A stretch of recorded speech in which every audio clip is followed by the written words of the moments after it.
Welcome to Swastha Ayushman Chikitsalaya. This is doctor Yashasvita, a homeopathic doctor. మనం ఈ రోజు డెర్మటోగ్రఫియా గురించి తెలుసుకుందాం. జనరల్ గా అందరికి స్కిన్ మీద ర్యాషెస్ లాగా లేదా అర్టికేరియా లాగా వస్తూ ఉంటుంది. దీనికి డెర్మటోగ్రఫియాకి డిఫరెన్స్ ఎలా ఉంటుంది అంటే, నార్మల్ గా ఏదైనా అర్టికేరియా గానీ లేదంటే ఎలాంటి ర్యాష్ వచ్చినా సరే చిన్న చిన్న దద్దురు లాగా వస్తూ ఉంటుంది. కానీ ఈ డెర్మటోగ్రఫియా అంటే, ఫర్ ఎగ్జాంపుల్ చేయి మీద ఏదైనా ఒక సింబల్ లాగా గానీ ఏదైనా ఒక లెటర్ గానీ గీసినట్లయితే ఆ లెటర్ ఫామ్ లోనే, అంటే ఆ లెటర్ ఏదైతే మీరు రాస్తారో ఆ లెటర్ ఫామ్ లోనే దద్దుర్లు మాత్రం అలా డెవలప్ అవుతూ ఉంటాయి. సింపుల్ గా టాటూ లాగా అని చెప్పుకోవచ్చు. సో ఈ కండిషన్ వచ్చినప్పుడు పర్సన్ కి చాలా పెయిన్ఫుల్ అండ్ ఇరిటేషన్ అనేది ఉంటుంది. ఈ కండిషన్ రావడానికి ఒక స్పెసిఫిక్ రీజన్ అనేది ఏది లేదు. అంటే చాలా కారణాలు, అనేక కారణాలు ఉన్నాయని చెప్పుకోవచ్చు, కానీ ఇదే స్పెసిఫిక్ రీజన్ అని చెప్పలేము. అంటే వాళ్ళ ఎమోషనల్ ఇంబ్యాలెన్స్ అయి ఉండొచ్చు, లేదంటే వాళ్ళు తీసుకునే ఫుడ్ వల్ల అయి ఉండొచ్చు, లేదా వాళ్ళ ఎన్విరాన్మెంటల్ చేంజెస్ వల్ల అయి ఉండొచ్చు, లేదు ఏదైనా మెడికేషన్ తీసుకున్నట్లయితే అదర్ మెడికేషన్ సైడ్ ఎఫెక్ట్స్ వల్ల కూడా అయి ఉండొచ్చు. ఇవి కొన్ని రీజన్స్ అని చెప్పగలం, కానీ ఇదే పర్టికులర్ రీజన్ వల్ల లేదంటే ఇదే పర్టికులర్ కాజ్ వల్ల ఈ డెర్మటోగ్రఫీ వస్తుందని మాత్రం క్లియర్ గా చెప్పలేము. ఈ కండిషన్ అనేది ఒకవేళ ప్రొలాంగ్ గా వస్తున్నట్లయితే అప్పుడు కానీ, అంటే ద ప్రొలాంగ్ అబ్జర్వేషన్ చేసినప్పుడు కానీ ఏదో ఒక పర్టికులర్ రీజన్ అనేది బయటపడుతుంది. సో ఈ కండిషన్ వచ్చినప్పుడు పర్సన్ కి ఇందాక ఎలా అయితే చెప్పానో ఇచ్చింగ్ రావడము, లేదంటే ఎక్కువగా మంట రావడము, వీళ్ళకి వస్తూ ఉంటుంది. ఈ కండిషన్ నార్మల్ గా ఎక్కువ మందిలో మనం చూడం, చాలా రేర్ గా వస్తుంటుంది, కానీ వచ్చిన వాళ్ళు మాత్రం ఎక్కువగా సఫర్ అవుతూ ఉంటారు. సో ఈ కండిషన్ లో ఇలా రాసినప్పుడు ఎప్పుడైతే మనకి ఆ ఇన్ఫెక్షన్ లాగా ఆ దద్దులు అనేది ఆ లైన్ లో వస్తాయో, ఈ స్టేజ్ అనేది ఎక్కువ సేపు ఉండదు. చాలా మందికి ఒక 1 అవర్ ఉండొచ్చు, కొంతమందికి ఒక 2-3 అవర్స్ పైనే ఉండొచ్చు, కొంతమందికి 1 డే పట్టొచ్చు. బట్ జనరల్ గా కంట్రోల్ లోకి అనేది వస్తూ ఉంటుంది. కానీ దీని ఇలా లైట్ తీసుకోకూడదు, ఎందుకంటే ఇది బాడీలో ఎటువంటి రియాక్షన్ కైనా దారితీయొచ్చు. ఈ కండిషన్ అనేది రికరెంట్ గా చాలా మందికి వస్తూ ఉంటుంది. నార్మల్ గా అక్యూట్ స్టేజ్ లో ఉంటే, అంటే ఫర్ ఎగ్జాంపుల్ 3 months కి ఒకసారి వచ్చినా, లేదంటే 6 months కి ఒకసారి వచ్చినప్పుడు అంత ఎక్కువగా భయపడాల్సిన అవసరం లేదు. ఇలా కాకుండా వీక్ లోని 2-3 times రావడము, అసలు ఏది ముట్టుకున్నా సరే ఆ ఏరియాలో అలా డెర్మటోగ్రఫికల్ గా మనకి అలర్జీ అనేది రావడం గమనించినట్లయితే ఇది కొంచెం డేంజరస్ గా మనం భావించవచ్చు. ఇలా గీసినప్పుడు మాత్రమే కాకుండా, ఫర్ ఎగ్జాంపుల్ ఒక పర్సన్ ఏదైనా చైర్ మీద గానీ, ఏదైనా మంచం గానీ, ఏదైనా డిజైన్ వేర్ మీద కూర్చున్నప్పుడు కూడా, లైక్ ఫర్ ఎగ్జాంపుల్ ఒక ట్రయాంగిల్ షేప్ ఆరల్స్, లేదంటే ఏవైనా నవ్వారి మంచాలు లాంటి వాటి మీద, లేదంటే తీగల్ లాంటి వాటి మీద కూర్చున్నప్పుడు ఇలా కూర్చున్న ఏరియాలో కూడా వాటి ప్రెషర్ వల్ల ఆ ఇన్ఫెక్షన్ లాగా, అంటే ఆ ఆర్టికేరియా అనేది అలా లైన్స్ లో క్లియర్ గా కనపడుతూ ఉంటుంది అనమాట. దీనివల్ల వాళ్ళకి ఓవర్ గా స్కిన్ ఇరిటేషన్ రావడం, ఏదైనా టచ్ అయినా కూడా చాలా ఎక్కువగా ఇరిటేట్ అవడం మనం గమనిస్తూ ఉండొచ్చు.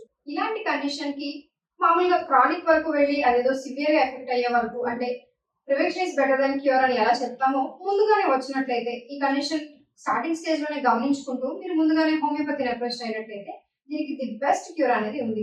మీరు అదర్ మెడికేషన్స్ వాడొచ్చు, కానీ ఏం జరుగుతుంది అంటే సింపుల్ గా ఆ టైంలో అది కంప్లీట్ గా క్యూర్ అయినట్టు కనపడుతూ ఉంటుంది, కానీ రికరెన్సీ అనేది వస్తూ ఉంటుంది. సో ఎప్పుడైతే మీరు హోమియోపతిని అప్రోచ్ అవుతారో మీ స్కిన్ సెన్సిటివిటీని గమనిస్తూ, ఈ స్కిన్ సెన్సిటివిటీ ఎంతవరకు ఉంది, దీనివల్ల స్కిన్ ఎంతవరకు ఎఫెక్ట్ అవుతుంది, అండ్ ఈ డెర్మటోగ్రఫియా ఎంతసేపట్లో కామ్ డౌన్ అవుతుంది, అంటే రిలాక్స్ అవ్వకుండా నార్మల్ గా స్కిన్ అనేది నార్మల్ టోన్ కి ఎంతసేపటికి వస్తుంది అనే దాని గురించి ఐడెంటిఫై చేస్తూ కంప్లీట్ కేస్ టేకింగ్ తీసుకొని ది బెస్ట్ రెమెడీస్ ఇవ్వడం అనేది జరుగుతుంది. సో ఈ హోమియోపతిక్ మెడికేషన్స్ తీసుకోవడం వల్ల ఎటువంటి సైడ్ ఎఫెక్ట్స్ లేకుండా ఈ కండిషన్ అనేది మొత్తానికి క్యూర్ అవుతూ ఉంటుంది. మళ్ళీ రిలాక్స్ రాకుండా, లేదంటే ఈ కండిషన్ ప్రోగ్రెస్ అవ్వకుండా హోమియోపతి మెడికేషన్ అనేది హెల్ప్ చేస్తూ ఉంటుంది. హోమియో కాకుండా అదర్ మెడికేషన్స్ లో వెళ్ళినట్టయితే యాంటీ హిస్టమైన్స్ అని చెప్పి ఇస్తూ ఉంటారు. ఈ మెడికేషన్స్ తీసుకోవడం వల్ల కొంచెం మత్తుగా ఉండి నిద్ర రావడం తప్ప ఈ కండిషన్ అనేది కంప్లీట్ గా క్యూర్ అయితే అవ్వదు. సో దీనికి కంపల్సరీ మీరు హోమియోపతిని మాత్రమే అప్రోచ్ అవ్వాలి, ఎందుకంటే ఈ హోమియోపతి రూట్స్ కాజ్ వరకు అబ్జర్వ్ చేస్తూ మెడికేషన్ అనేది ఇవ్వడం జరుగుతుంది. ఇలా ఇచ్చినప్పుడు నేను నాకు చెప్పినట్లు రిలాప్స్ అనేది అవ్వకుండా ఈ కండిషన్ అనేది అక్కడితో ఆగిపోతుంది. కొంతమందిలో ఈ ర్యాష్ అనేది ఎక్కువగా రావడం వల్ల, అంటే సివియారిటీ ఎక్కువ అవడం వల్ల వీళ్ళు ఎమర్జెన్సీ సిచ్యువేషన్స్ లో కూడా వెళ్లాల్సి వస్తుంటుంది.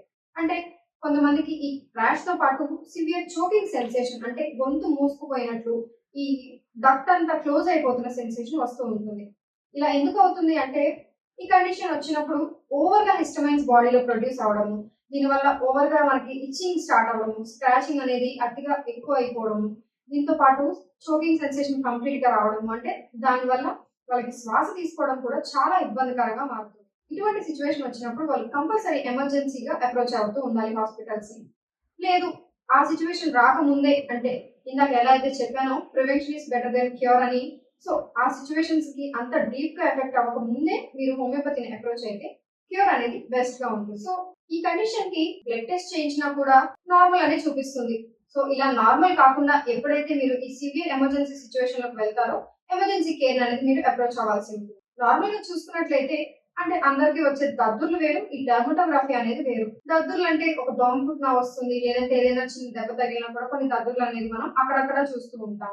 కానీ డర్మటోగ్రఫీ అయితే నేను చెప్పినట్టు సింపుల్ గా అర్థం అవ్వాలి అంటే టాటూ వేస్తే ఎలా అయితే వస్తుందో స్కిన్ అనేది ఉబ్బుతూ ఉంటుందో అలానే ఏదైనా నేమ్ రాసినా కానీ లేదంటే చిన్నగా గీత గీసినా సరే ఆ లెవెల్ అంతా దద్దులు కంప్లీట్ గా ఒక లైన్ లాగా ఫామ్ అవుతూ ఉంటుంది అనమాట. దీనికి హోమియోపతిలో ది బెస్ట్ క్యూర్ అనేది ఉంది. సో ఈ కండిషన్ తో మీరు కానీ సఫర్ అవుతున్నట్లయితే లేదా మీకు తెలిసిన వాళ్ళు సఫర్ అవుతున్నట్లయితే మా స్వస్థ ఆయుష్మాన్ చికిత్సాలయకి వచ్చినట్లయితే హోమియోపతి కన్సల్టేషన్ తో ది బెస్ట్ క్యూర్ అనేది ఇవ్వడం జరుగుతుంది. Thank you.